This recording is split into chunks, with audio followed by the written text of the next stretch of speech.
Like with the news media, how do they prioritize or choose a list of daily issues? Like, how do they go about choosing what they're going to put up first and last and whatnot? Well, we have a planning diary, so a lot of our stories come to us in advance via press release, which we're going to talk about in stage 2.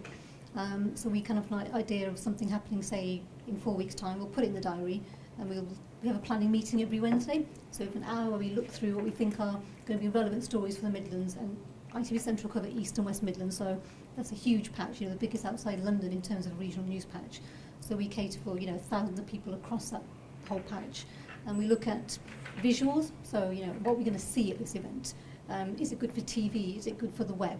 Because we don't distinguish something just for TV. It's got to work alongside our web, because the coverage is, as mentioned earlier, the web is kind of going forward with stories. So it starts with planning, if there is something relevant. Obviously with breaking news, you can't plan that, it will just react to it on the day. But with stories that, let's say for example, let's say it's 10 years of celebrations in Leicester, for example, and there's something special happening, then we'd know about that early on, and we say, right, well, who can we speak to on the day, what can we see, parking, all the things that will make it easy for us to turn up, film for about an hour, speak to relevant people, maybe do some boxes, i.e. speak to people from the community. Is there going to be more than one location? I don't know if you're aware, but with ITV Central, because we have 2 programmes a day, we have an early deadline for one, so we potentially record one, say 4:45. It could be East or West Midlands, and then the second one is live at 6. So as long as nothing happens in between that period, we're good to go.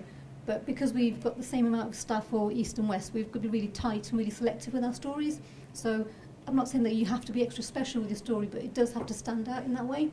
And because we're TV, the visuals matter. So if you say, oh, we've got a book launch, well, that's fine, but why is it special? Why should people tuning in at 6 or online want to see that? Is it somebody famous? So that's not always the criteria.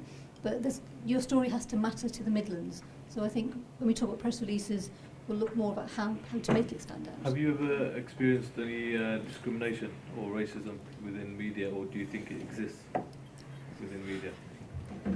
I personally haven't. I mean, I've done a lot of work, both on screen and off screen, and I've been around for quite a few years now, and I've kind of seen it develop, and there's been a lot more sort of Asian involvement, people from Asian backgrounds taking part in media, which is great to see, because there's not enough of us, in this form of work. Whether it exists or not, I mean, that's not for me to comment on, I think.